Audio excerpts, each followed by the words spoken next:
Welcome to the Encore Audio Archives YouTube channel. I'm Taper Dave, and this is my channel. I've uploaded hundreds of talks here that I've recorded at meetings in West LA, and I've also recorded conventions starting in 2013. I've got a bunch of those up. And Walt and Mary Murray, the original owners of Encore Audio Archives, started the company in the 80s, and Walt recorded Joe and Charlie's and a bunch of stuff down in Vista, California. My sobriety date is June 20th of 1994. I hope you find something you like, so please like and subscribe to my channel and comment down below. If you want to hear something that I don't have or that you don't see, I'll see that I get it. Anyways, take care and have a great day if you want to.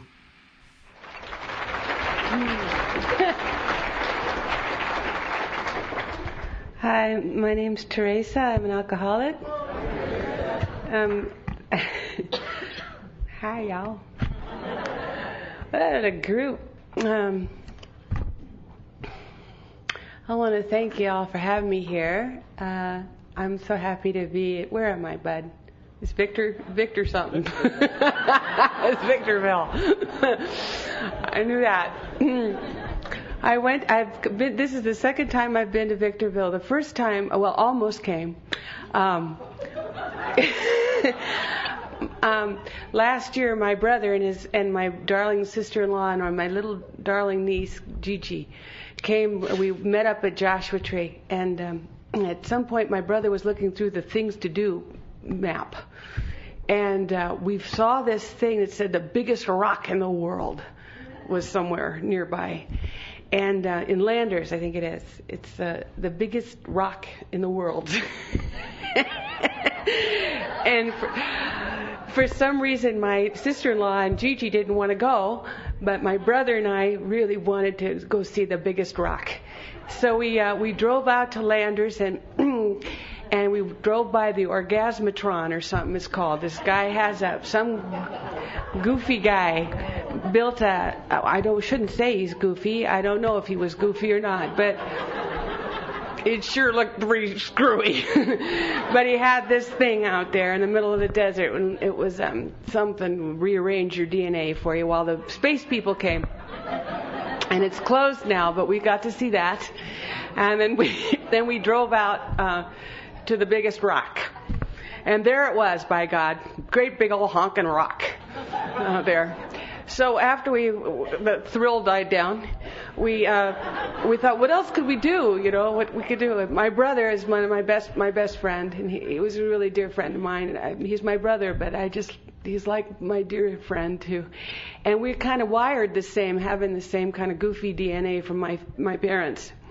I shouldn't say they were goofy, but it was pretty. They're goofy, and so, especially from my dad, this part is really. So we thought we saw this name Victorville, and it just looked so victorious, you know, that we should go up there and see the victors. But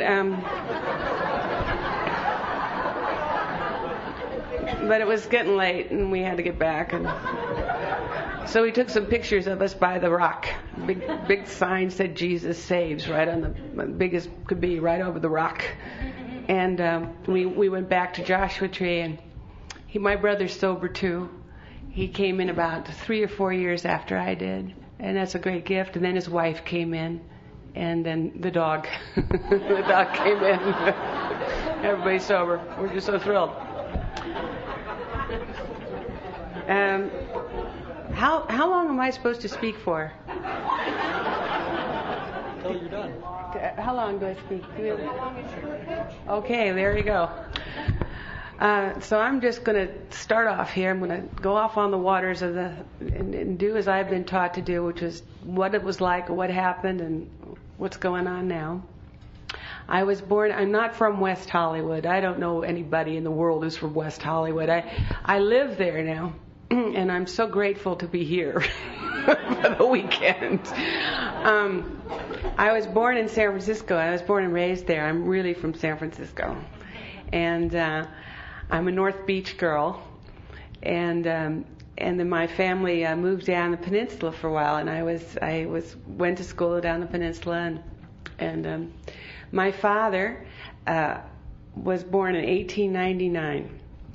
And last year, if he were with us, he would have been 100 years old. So he was way old guy. And my mother was about 21 and a half or 2 years younger than he. So they met in Palm Springs when she was about 17 and he was close to 40. So we're off to a real healthy start right there.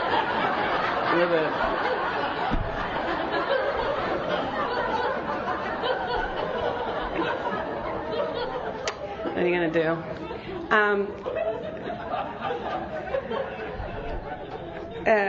So they were, I don't know, they're very dear. I don't know, I'm going to talk a little bit about them because they're very much a part of my story. What are you going to do? My mother was a very, very beautiful girl. She was very beautiful.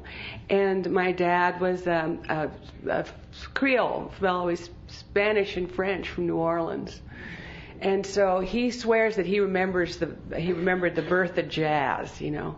He'd tell me about growing up in New Orleans and playing ball in the streets with kids named Cassius and Brutus and Aurelius and, you know, and the Boudreaux and the, you know, the Beausoleils and the Gotchas and all his friends, you know. And he said he remembered watching the funeral cortèges, what do you say? Going to, hi there, Tom. Mr.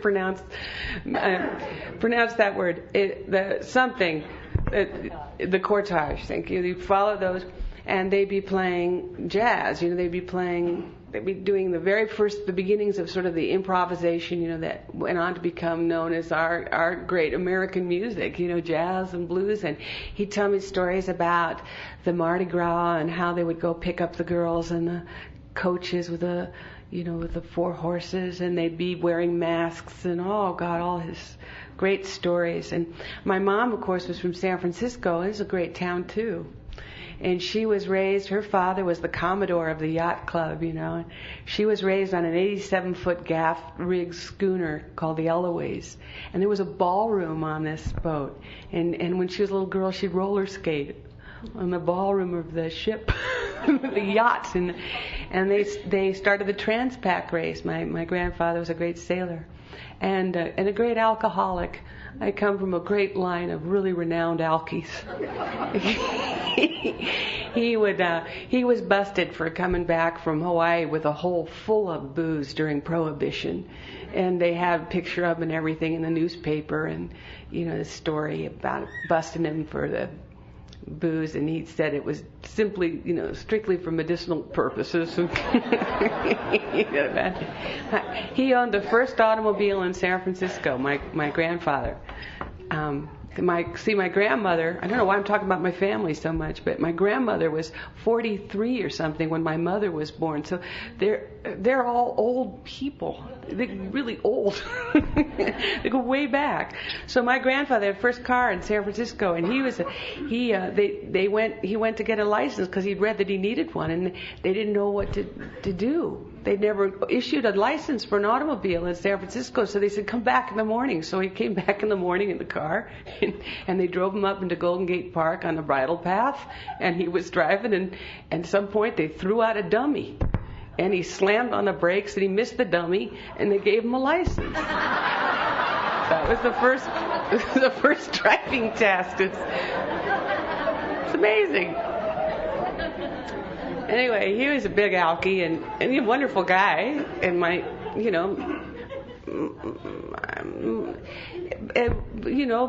there's a family that was kind of eccentric on both sides, and when I was growing up, there was a lot of partying going on.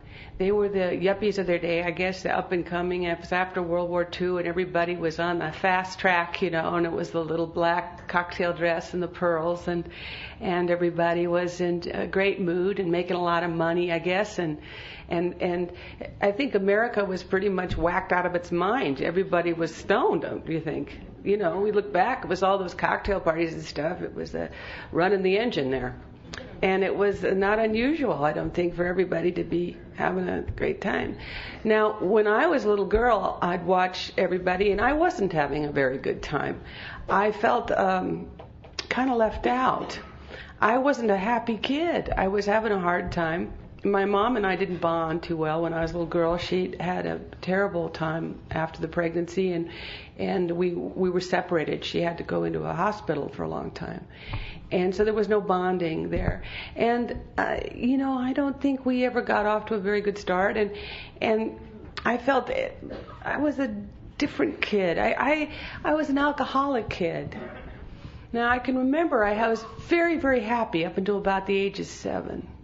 5 or 6, and because I had a lot of critters. We lived in the country, and I had down south from San Francisco, and I had my animals, and we had lots of animals. My father loved having animals, so we had ducks and chickens and rabbits and goat and and sunflowers that grew up too high, and zucchinis that were too big, and it was like Findhorn but loaded. And but I was a little off. I remember feeling very lonely, different than the other kids. I couldn't concentrate in class. You ever have that problem where you just couldn't keep your mind on what was going on? I just wanted to be outside. I didn't want to be in school. And my family was partying quite a bit. There were big parties going on all the time, and I'd be going off to this, to kid work, going to school, and they'd be having this great old time. Uncle Herbie would be wearing a sheet, and he'd have the plastic grapes from the center around his ears, and he was bald. He looked just like Julius Caesar, and he'd be making what do you think would be whirling around would be the morning drink, the hangover cure. They called it a governor's smile. It's like a Ramus or something, and that'd be going, and everybody'd be laughing, and people would be crawling around. And I thought, I can't wait to be like them. I have to go off to school, and I can't wait to grow up and start having some fun. This being a kid is hideous. I don't like it much, I keep looking for a watch. I really don't want to talk too long. Okay, thank you. Thank you so much. Ooh, this is nice. Good one. I like your program.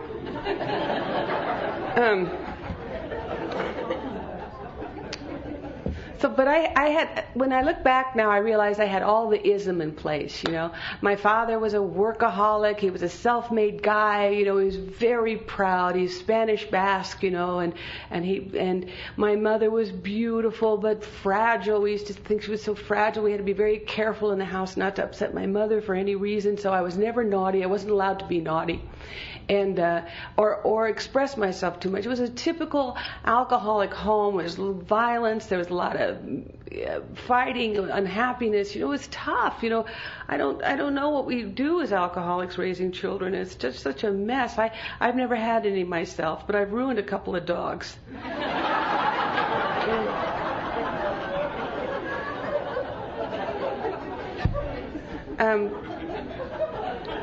And it's hard to make an amends to a dog, but they accept it so gracefully.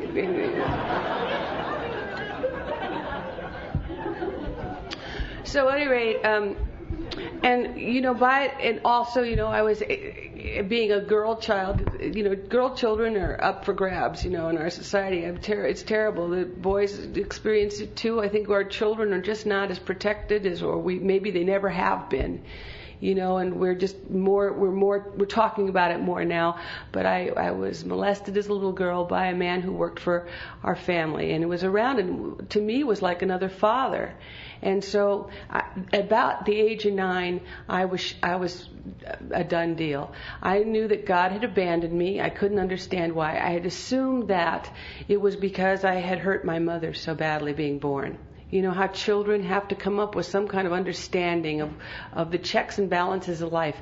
And that worldview, I needed some way to understand what the universe was about. So I just chose to believe it was my fault. It's something I had done, had created the chaos and the pain in my little life and in my parents' life, that maybe if I had been a better little girl, my parents wouldn't fight so much or whatever, And I think so many alcoholics alcoholics, when I listen in meetings and I hear things, there's so much that happened before we started drinking that had been so important to the reason that we maybe picked up. Not that I think that my parents have anything to do with my alcoholism. I really know that I sort of was born with the disease. I think it's a genetic predisposition, and plus I had the mindset from the word go. Also, I was whacked out of my head on sugar as a child. Once I found sugar, that was it. I was, face down in the Haagen-Dazs as a child, and the cookies and everything else I could get my hands on, because it was like medication. I would have the cornflakes and then this much sugar in the bottom of the bowl. I know you relate to that. A lot of people do. And so my system is like one of those hair-trigger little systems that just was ready for the kerosene, and the match. And so by the time I was 12, I was really needed a drink, and that's when I needed one bad, And Ricky and Jill, my two little buddies, and I went down to the down to Burlingame, where I lived, and we stole a bottle of Brown Derby beer, which is a big bottle of beer with a twist top. I know,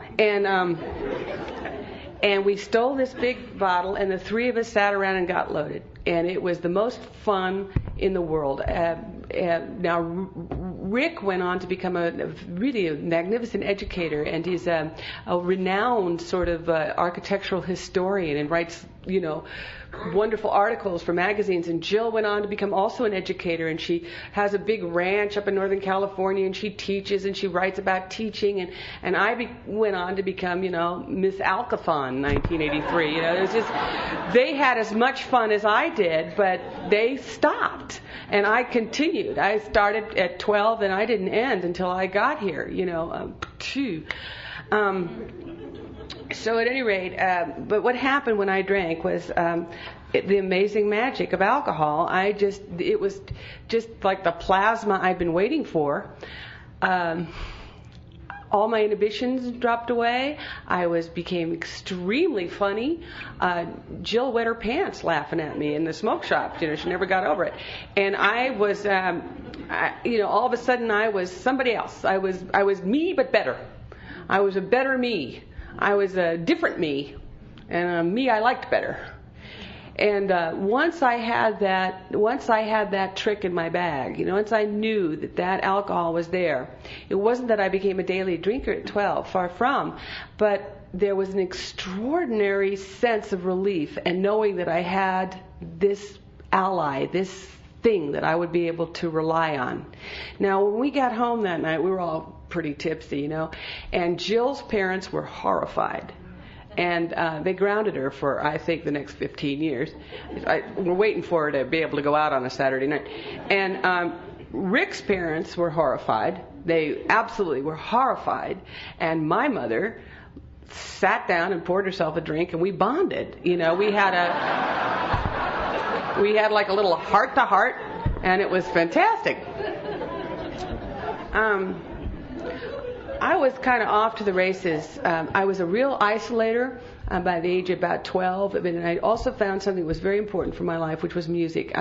My father had come from a musical family, and although you'd never know it because he couldn't carry a note in a bucket. If this guy started to sing, we would have to go to church with him sometimes. It was just terrifying because he'd start to sing and people would duck their heads and go into the queue and the Christian soldiers. It was just so awful. But he was from a musical family, and my mother's family were artists, painters, and so they were very interesting people, really. But I found music on my own at about 12. I started to play guitar, and the weirdest thing happened. I became a blues singer. Now, I don't know how this happened. My father couldn't understand it. But we used to listen to opera together. He'd play opera for me, and the poor man was trying to educate me and give me a beautifully cultured background. But I love the blues, and that was just too bad. I'm just an alky girl who loves the blues. Poor guy. And so before you knew it, I was joining rock bands and stuff and playing up in San Francisco, and just horrible things were going on. I went away to school for a while, and they asked me to come back, and because I was flunking. And he wrote me the darlingest letter. He said, "Please come back. You're so far away. Come home and flunk nearby." But once I'd left home at that young age, I was gone. When you send your kids away to school, that's it. They're gone. That's what happened for me. And so I was gone. So by the time I got back, I was a different kind of gal. I was a little beatnik, and I was a little bohemian, and I was feeling more and more alienated, because what was happening was the alcohol that I was using, it was occasional. I wasn't an everyday drinker, but I was so vulnerable inside. I felt so vulnerable and scared and without any kind of roadmap. And alcohol made me feel strong. It made me feel courageous and brave. And I started to build this persona. It was like having a marionette that would be in front of you, but the real you was way back here, trying to watch, trying to figure out what to do next, trying to figure out what the right move might be. And the alcohol sort of fueled this fake person. And as the years went by, I got further and further away from my own soul, from the connection within, which is an integrated person. I think especially around that early adolescent time, which seems to be the disease time for us. When I listen to a lot of alcoholics, they all started drinking in their early teens. Most of us started real young, our early teens. And that's about the age when you start to find, you individuate, the word is, I think, where you start, in most societies there's most cultures have a moment where they honor their young women, and they honor their young boys, young men, as they come into that prepubescent time, and they start to go into an adult mode, sort of, and they try and direct you a little bit. And if with any luck at all you have a little bit of a background, a foundation underneath you, you can make that transition, because we know that hormonal mishigas is really a lot to, maneuver through. You need all the help you can get. And I think I found that my help in alcohol. So rather than individuate and make that transition, I refused to go through that transition, and I found alcohol instead. When everybody else was going through puberty, I was going, "Go ahead, you guys, you go on without me," I mean, just, all the stuff that the girls were trying, they're plucking their eyebrows. It just felt like torture to me, and getting into a pair of pantyhose is like, getting into a slingshot, for God's sake. I just like, I don't know. I was just scared to death of the whole thing. Go on without me, I'll be fine. You're young, have a life. I'm going to just sit here and drink, And that's what I did. But I became a parody of myself, and over the years, the music was so important to me, and that always stayed important. But I couldn't husband my talent. I couldn't take care of what had been given me to do. I'm as much an artist and a musician as I am an alcoholic. I was sort of born with that thing going on inside. And that was very important for me to be able to express that and to be a good artist. And I'd hope to be a great artist one day. And to watch all of that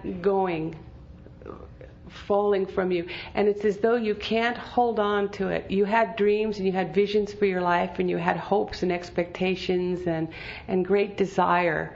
And you're watching it all go away. And there's nothing you can do. You just have to keep drinking and watch it, leaving your grasp. You can never hold on to it at all. And it's a terrible way to live. It's after a while I felt like I was becoming a phantom, like a ghost. I lived in the dark side of life, and in the world of the night. That's where I felt comfortable. I felt comfortable in the dark. And I love those old bar rooms, I left home the day I graduated from high school. My father kind of gave me an ultimatum. He said, "The house isn't big enough for both of us." Now, I think I'd smoked some weed. I think I smoked some grass. I wasn't a bad kid. But my dad was 100 years old last year. He was from another world. My brother got busted for planting the whole backyard. Was a gentleman farmer back there. He was like raising crops of it, and they had a gentlemanly handshake while they decided to burn it. So within just 5 years between me and my brother, my father learned how to kind of roll with it. But with me, I'm the first one. And, the first kid always turns out a little, like the first pancake is always a little wonky, I don't know what the heck they're doing, You can't blame them. So he said the house wasn't big enough for both of us, and so there I was. And I hope I get sober here because it's going to be third grade and I'm 40 minutes into it. So there I was, out on my own. I'm 17 years old. I mean, just 17. I'm a little virgin. I'm trying to look like a slick, hip, and cool. And I'm running around in North Beach. I moved back up to San Francisco, and I'm singing in rock bands, and we have recording contracts and stuff, and none of it comes through. And I start to drink because I have to make a living, and the only thing I know how to do is sing, and play. So I have this kind of experience. I'm in these rooms with people much older than me. I'm trying to pass myself off as an older person. Now I'm trying to pass myself off as a younger person. Funny how that works, the back and forth. But and there I am with my guitar singing, and people are coming up, and A&R people from Los Angeles, and I'm getting recording contracts, and it's all so very exciting. And I've got managers and people, and I'm going to be the next big something or other. And I'm scared to death. I don't even know how to describe how terrified I am inside. And I don't know how to do this thing that they think that I do. I don't even know how I do it, So I'm just drinking, and finally this big A&R guy comes up from Capitol Records, and they got the everything. It's going to be, everything's coming up process. It's going to be great. And I get drunk. And I bring up all my friends and say, you got to hire them too, or I'm not coming, you son of a bitch. And I bring up some, like banjo picker from, Petaluma that has to come with me, or else I'm not going. How attractive, And for some reason they passed on me, and I just. And I use this to validate my terribly low opinion of myself. I said, see, I'll never be anything. I'm born to lose. I'm dark and destructive and evil, and there's something very bad about me. I had this terrible sense. And when I look back and I remember who I was and how I was such a beautiful young girl. I was only 18 years old, 17. I wish, I could go back now and get her. Do you know what I mean? I think of her and how sweet she really was, and absolutely without a clue as to how vicious the world could be. And I learned very fast how vicious the world could be. Nobody's out looking out for a little 17, 18-year-old girl who's, crocked out of her brain. I don't know how I survived myself, really. And I wound up in a mental hospital and jail and the whole skidoo. I'm really a real alkie. I did drugs and everything, but I didn't like them too much. I wasn't a great pot smoker. The minute I started smoking pot, I'd hear voices and stuff, and I'd start to hallucinate. And, I'm sure that pot smokers would love what was happening to me, but I didn't love what was happening to me, so I would have to drink a lot, And and I wasn't great with. I love speed. Now I take it back. I loved speed. That was a good drug because you could drink more. And I really loved cocaine. Cocaine was very, very nice indeed. That got me here real fast. Once the cocaine came in, thank God, it probably took a good 5 years off my, time I would have had because it rushed me in. So that was a good drug. And of course the lovely people that come attached to cocaine. You know how adorable those people are, how sweet and kind and those are like. So I think maybe I should segue to my bottom.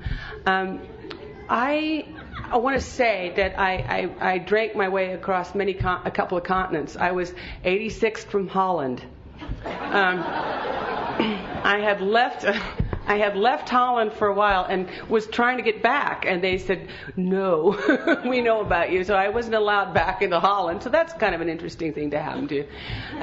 I lived all over Europe for about 6 years. I traveled, and I had this wonderful boyfriend named James, and he wrote softcore pornography for a living, and he was a sweet guy, and we traveled around Morocco and Spain and all over Europe, and I'd pull out my guitar and sing. We'd make new friends, and we had a really rather remarkable time. And then I came back to New York. A wonderful singer-songwriter suggested that I come to New York because he had a great opportunity for me, and it was with one of the great producers of all time. And I had an audition with this guy, and I was living at the Chelsea Hotel in New York and playing at Max's Kansas City and making some good reviews, and all of a sudden I went to see this guy and I couldn't stop shaking. I had tried to stop drinking before I saw him, and so I was sweating and shaking and I could hardly function. And he looked at me and he said, you're a very talented person. He said, I've listened to your work. He said, you're really very talented. He said, but I couldn't really invest my company's money in you right now, in the shape you're in. God help me. And I slunked out of there and did some very serious drinking. And and in New York you can kill yourself because the bars are open all night long. You go, they're open till 4, and then you can go down to the Fulton Fish Market and make friends with the fisher folk. And drink down there, and that's what I did. And I was almost dead, and a friend looked at me and said, you got to get back home. So I came back to San Francisco, and I moved to a place called Half Moon Bay. I'm getting toward my bottom now because I can't stand being drunk like this anymore. Yuck. Anyway, I got into this. I got into all sorts of things, and I needed work, and so I got this job, and I went from having this wonderful, education in Europe and wonderful opportunities, and there I was. My new job was I was a sea urchin roe processor out on a barge in the Princeton Harbor, and the boys would pick me up in a little double-ender fishing boat. We'd go on out there to the middle of the barge, and my job was to separate the sea urchin guts.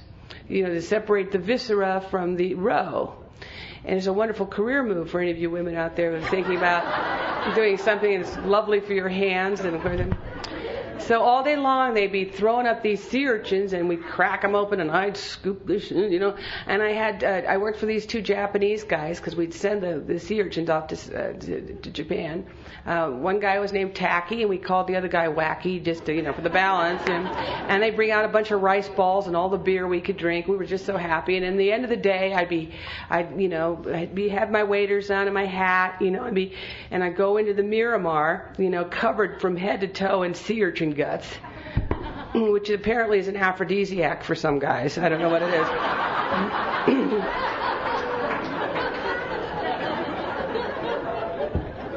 And I'd walk into the Miramar, and there'd be some guy sitting there, my guy. I would never have met him before, but I knew he was my guy because he'd be sitting there at the end of the bar, and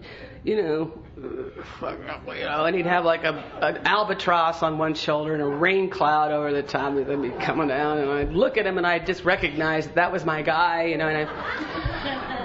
and so I had this urge to make love to people that no one else would touch with a 10-foot pole. I'm not sure what that was about.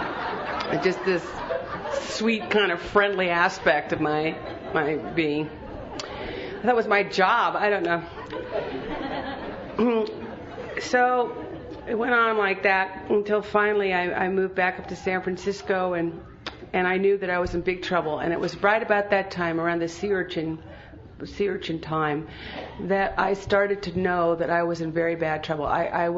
My car looked like an accordion. It was dented in every orifice, and I was driving like this all the time. I was completely blacked out. I would be in blackouts for days at a time. I'd wake up I woke up in Montana once, on an Indian reservation with wonderful new friends, but I don't know how I got there. I don't know what I was doing there. I would be in blackouts for days, and I was terrified that I was going to hurt somebody. And I also could see that my family was in great pain over me, and I wasn't able to connect anywhere. So I decided to stop drinking, and I did. I stopped drinking for 9 months, and I joined an alternative. I went to my first AA meeting, and I never hated anything worse in my life. I went into that AA meeting, and there was some guy in a 3-piece suit and a little gal, big old heavy gal with a spoolie or something hanging. And I thought, what in God's name am I doing here? I never wanted to drink so bad as I did that AA meeting, and I just tore out of there and wound up staying sober on my own for about 9 months. And then after 9 months, I thought, you know what, I can have a little wine with dinner, and I can drink like a lady now because my system is cleaned out, and certainly I can do that. And so I did. I had a little wine, and I drank beautifully, I think, for about 20 minutes. And it was just like fame, man. I was just gone. And it was another 5 years of just incomprehensible demoralization. I finally woke up in San Francisco. I was living on 24th Street with a guy named Rolando. I call him El Sicko de Mayo, and because he was an unattractive, very unattractive example of our disease. And I pray for him once in a while. I was working in a delicatessen and stealing a little money from them, and I was working for minimum wage, and I was stealing from the delicatessen because Roland El Sicko was too sensitive to work, and so I had to, augment everything. And so I'd be stealing food and walking out with ham hocks and good night everybody, And finally one morning at about 3 a.m, I looked in the mirror. And I saw my reflection. I could not recognize myself.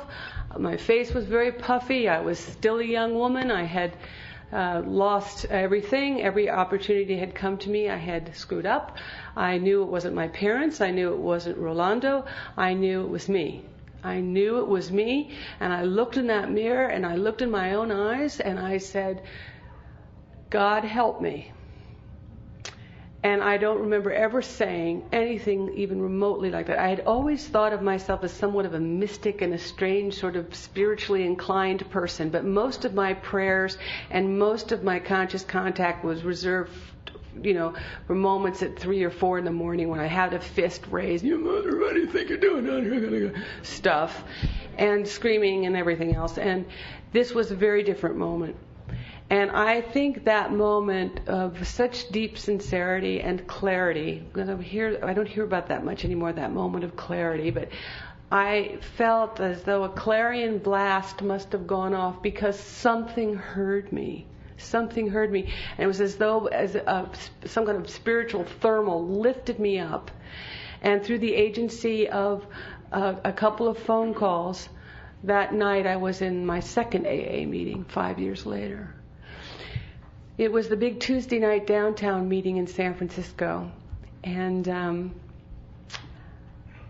I was there all of a sudden. I don't even know. It was as though some door opened, like the gates of hell flew open, and all of a sudden I was sitting in a completely different atmosphere.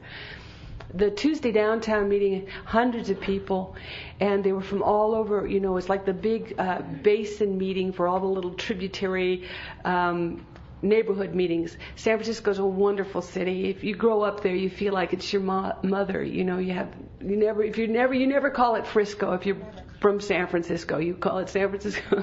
She's your mom.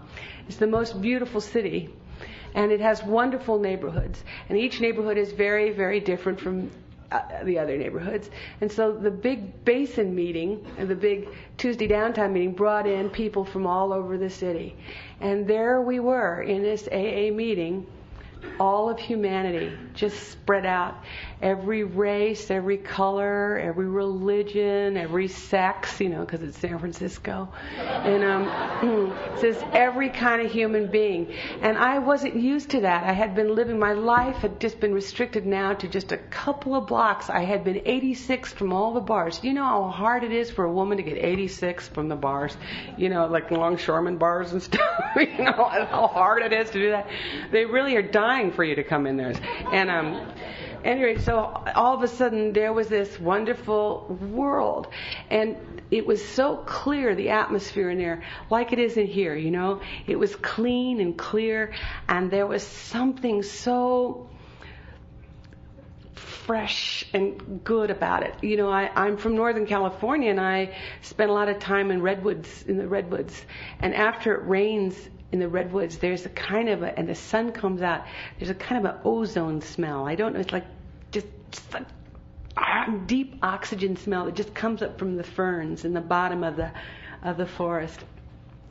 And it's like being in a cathedral, you know, and that smell, that cleanliness, that feeling was really the way I remember that Tuesday downtown meeting. Something so clean about it. And they asked if there were any newcomers, and I was with this woman, and she could see I was, and she poked me and said, raise your hand. And so there I just very gingerly started to raise my hand and say, hello, my name is Teresa, and I'm an owl, and then the word alcohol, you know, it just came up from the center of the earth, just started working through my body up and out. It was like I coughed up the biggest hairball that ever was, you know. And there I was, you know, I knew that the war was over, and I had been fighting such a war. I had been insisting on my right to drink. I needed that drink. Don't you know I needed that drink? I had become so far from my own soul and so far from my own heart that I really needed a drink to be able to stand what I had become. You know, I had to justify my being, and the only way I could exist on the planet was to keep drinking. Because I was so ashamed and so hurt and so blasted out, you know, routed out from the innards. And to give up alcohol and to not know where I was going next. You know how brave it is, our little newcomers and our dear newcomers who come in. How brave that moment, that first moment to say I'm an alcoholic. How brave we all were to do that. And all we had was the smiles, you know, of strangers around us. You know, just a room full of strangers. And that was April 17th, 1983. So I haven't had to have any kind of anything since then. I've tried, you know, one of the things I've tried to do is my obsessive nature has not, you know, it didn't just stop with the alcohol. But we have a game up in at the fun house when I was a kid called Whack-A-Mole. You ever seen that thing? It's got like 9 holes, and a mole will put his head up a little bit. And you have a mallet, you know, and you can whack it, and it comes up over here, whack it there, and it comes over here, whack it over here, whack it there. And that's what sobriety's been like for me. I mean, it's been one compulsion after another. You know, you're like, oh, there's a cigarette, whack, you know, there's a career, whack, you know, now it's him, whack, whack, whack. And then, you know, and then if you make a good score, you know, you get another free game of whack-a-mole, you know. All these little delirious children in front of the whack-a-mole. But that's what it's been like, you know. I've been the cigarettes. I had to put the cigarettes down, and then by my second year of sobriety, I, you know, ballooned up because I was, you know, I would eat a doorknob if it were dipped in chocolate. I found out, and I had no idea that was a problem.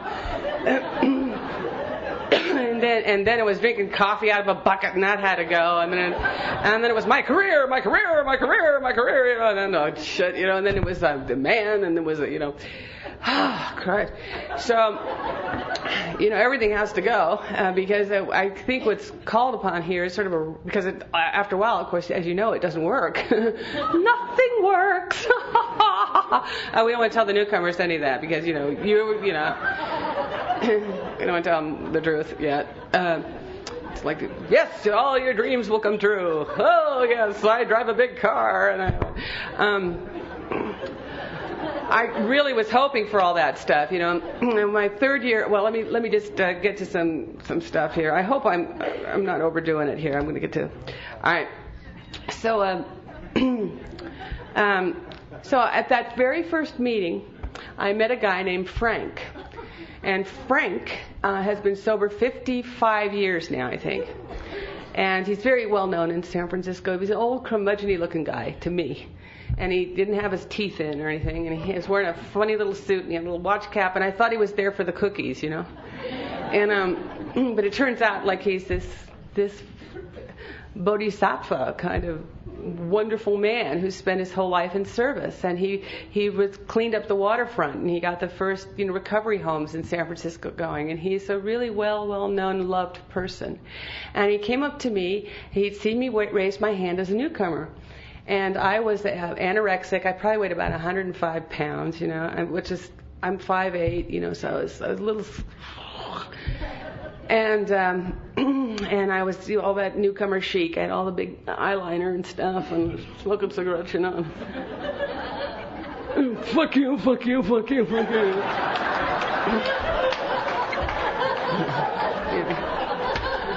How attractive we can be. And so he came up to me and he said, you're a very important person. He says you got here just in time. You're going to save a lot of lives. You're going to help a lot of people. And it's a great thing you got here. But first of all, you need a commitment. You need to do something right away. Get plugged in so everybody can meet you and you can start helping people. He said you need to be a greeter. It's the most important job in AA. You'll be standing there outside, and you'll be putting your hand out to those poor, shaky, scared alcoholics, and you'll be bringing them in. Oh, God, that's important. You got to do it. And so I'm looking at this guy, and I'm thinking, whoa, I'm important. I better get to work. Jeez. And I'm going to save lives. And, at that moment, I would have done anything for this guy. Anything at all. No one had ever spoken to me that way. It was told me I was important. Right? I couldn't believe it. And I just thought, and I just wanted, whatever he said, this was amazing to me. So I signed up and I became a greeter. It was the second meeting. I'm a greeter, I think. And I'm out there shaking hands going, what the fuck am I doing here? What's happening to me? I didn't know who I was. I didn't know where I was. I'm shaking hands. I don't know what I'm doing. And but sure enough, within a couple of weeks, the whole world changed for me. I was no longer was San Francisco, this little couple of blocks, but everywhere I went, I would see alcoholics that I had met at the Tuesday downtown meeting. The world became populated with alcoholics, fellow alcoholics. It was just unbelievable. Everywhere I went, I saw them everywhere. It was unbelievable. And the world became like this village, this happy village. Wherever I went, I would see people I had greeted at AA meeting. I caught on to Frank pretty quick, though, because I went to a meeting about 3 weeks into it, and there he was. He cornered some newcomer guy, and he was saying, "You're a very important person. You got here just in time. You're going to save a lot of lives. And it's very, very important. You get a commitment right away. You need to be the coffee maker. Most important job at an AA meeting is making the coffee. Those poor, shaky alcoholics, they need their caffeine. Got it." So then I went on to go to meetings, and I started to go to women's meetings. I went to a women's meeting at on Sutter Street called the Brown Bag Bells. And these gals were something else, with the beehives and the fingernails and, doing their nails at the meetings and, what step are you working, honey? What step are you working? And I'm still all in black, I don't know anything. And these women were just unbelievable. And they're working and they're doing everything, and I'm just so shaky, and they were so sweet to me. And Wade was very sweet. There was an older man named Wade D. from Valentine, Nebraska. He went back there, but he was 33 years sober the year I came in, and he was such a perfect, sartorially beautifully. He was always beautifully dressed, and he had a cane, and he was just so elegant and lovely and kind to me. And I started to be reparented in AA. I started to have people who loved me, re-siblinged, and I became socialized in AA. And And I started to feel, it took me years to be able to identify what I was feeling. It took me about 2 years. I knew that 2 years to recognize that I was feeling. I didn't know what I was feeling. And I was told I needed to do my fourth step. So at 9 months sober, I did my first fourth step. And I had this wonderful sponsor. Her name was Stephanie. And she was very lovely. She was a bit older than I was, and she made her living as a writer. And I had such respect for that. And she had this tiny little apartment right under Coit Tower. And she was very bohemian and really cool. And she ate with chopsticks and things. And she kept saying this word to me. She said, "Isn't it amazing," she said, "that how interesting AA is, and how mystical it really is, and that it's really this secret society, and you're looking for the Buddha, and you find two guys named Bob and Bill."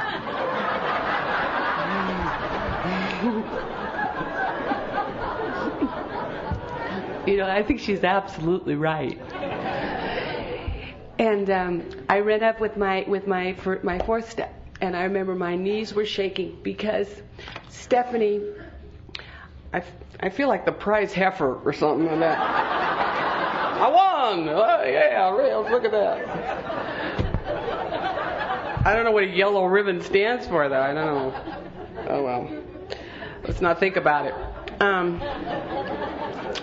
So I went up there with my fourth step, and I was very nervous because I loved her. I just thought the world of her, and I didn't want her not to like me. And I was so scared of what I was going to have to say in this fourth step, and I knew I had to be rigorous, honestly, and I was just terrified.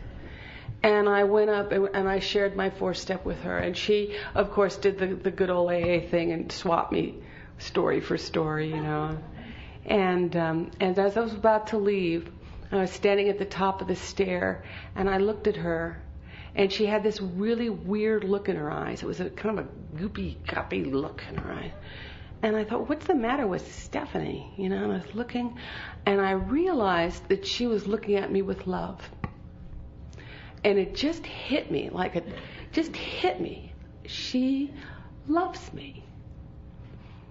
And I don't know that it was that I got that she loved me, but I got that she loved.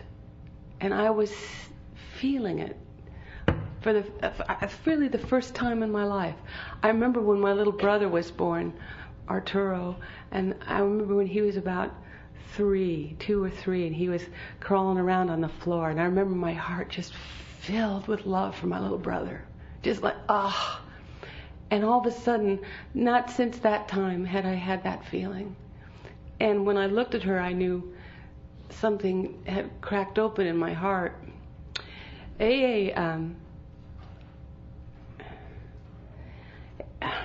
Frank, did for me what does for us, what Frank did for me that night, is that AA remembers for us who we are.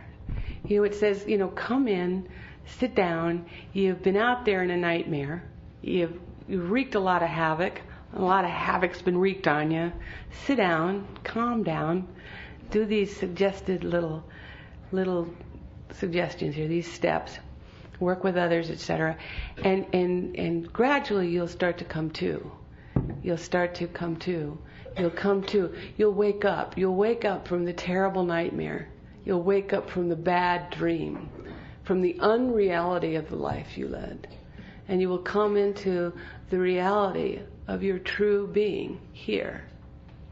And I think that journey is infinite. It keeps going on because the nature of the soul is so huge, and it's all God.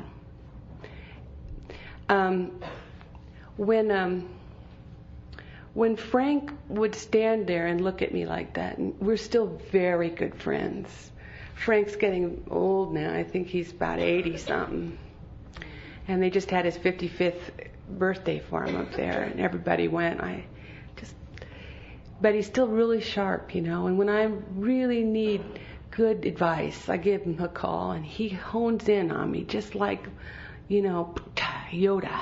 He just so many years of working the principles and working with others and living in the fourth dimension has given him a great insight, huge insight. And one of the things I think about our discipline, about being AA people, is that we've been given a shortcut to the fourth dimension. I want to end on this. I will talk a little bit about this because it's so fascinating to me. They said we'll be skyrocketed into the fourth dimension. Well, we've lived in the third dimension, and God knows as alcoholics we really kicked the shit out of the third dimension. We didn't do so hot in there, But one of the things that we find out about the 3D world, is that, and this seemingly material world, we call it, is that it has nothing to offer us. There's nothing out there for us, and we know that because we're the ones who took it to the furthest you can take it. We're the ones who couldn't get enough money, who couldn't get enough prestige, who couldn't get enough property, who couldn't get enough sex, who couldn't get enough sugar, who couldn't get enough alcohol, who couldn't get enough drugs. We had more than our share, and it never filled us, and it never made me happy. It never fulfilled me. It never brought me to fulfillment. It never once did I feel comfortable out there, no matter what I had, no matter what I didn't have. So we know that the three-dimensional world is not where the answer lay. It's in the fourth dimension. And what rules the three-dimensional world is fear. And what rules the fourth is love. And everyone in the world is trying to get to the fourth dimension, I think. We're all on a spiritual path. People who don't know they're on a spiritual path are on a spiritual path, because to be human and to have a soul is to be of spirit, is to be of God. And we here are so lucky because we've tried everything. We know nothing works. We know only God works. And when you go in, there's all these disciplines where they have you sit up on mountaintops or under waterfalls or banging tambourines in airports and stuff, and all the stuff that you're supposed to do to give them all your money and shave your head and, barbecue the children or whatever it is that you're supposed to do. We have this wonderful shortcut into the fourth dimension, which is service. Service is the shortcut to God. We do it all the time here. Whenever I'm working with one of my sponsees, I go in and say, "What would you have me say? Father, Mother, God." All of a sudden I can feel myself being taken over. Moments of service when we're out of the way and we're just love channeled through. I got one last thing to say. I'm available for dating. No.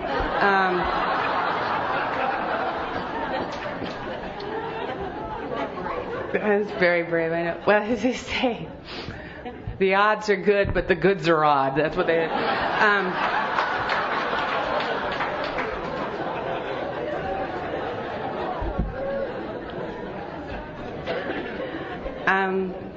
I think I've spoken long enough. I just want to end with this. If you're new to AA, you're in for God love you. I'm so glad that you're here. This is really the place to be. I don't think there's a more exciting path to be on. I don't think there's anything more exciting. I've been to meetings all over the place, and everywhere I go, there's just family to be met. Just beloved friends to be met. I've never not known it to be that way. Wherever I go in the world. And I was the loneliest person I've ever known. I was so lonely. And I still get that way sometimes, don't you? I mean, we have the disease. I still sometimes wonder, come on, what's going on here? Sometimes I go through those dark nights of the soul and I think, I don't know anything. I shouldn't be speaking. We're going to have a group slip, I was thinking tonight, because I was depressed about something with my family, I can't seem to get it to work with my mom no matter what I do, and I have to give up, and finally, after 17 years of sobriety, I finally hit bottom. I'm going to Al-Anon. you know. And I'm an Al-Anon now, you know. I'm so exhausted from recovering, I can't even tell you. But I'm finding a new love and a new freedom in that program too. You know, it's just wonderful. It's just so wonderful. So from the bottom of my heart, I thank you for my life, and I hope to make something worthwhile of it. I don't have to worry about that. I just hope God makes something worthwhile of me, can use me, because that's the only thing that's ever brought me happiness, was the absolute faith and knowledge that God's will is being worked through me. Then I'm a happy camper. You know, I'm a very happy camper, and I know you are too. Thanks so much for listening.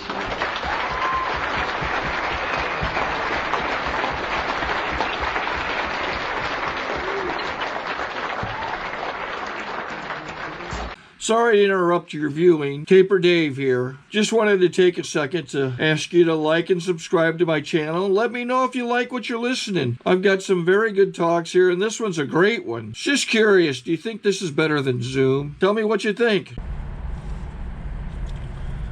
Okay, this is how I prepare my drone for launching.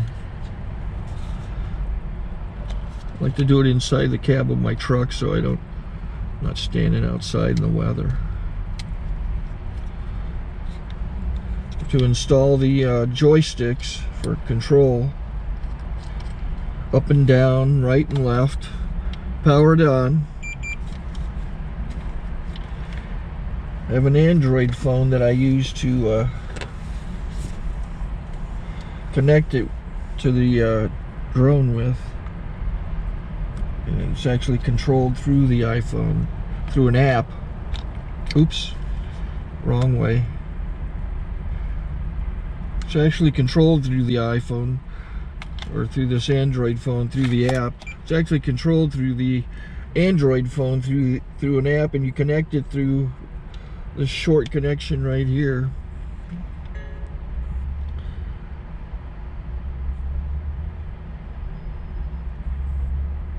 Remote control connected.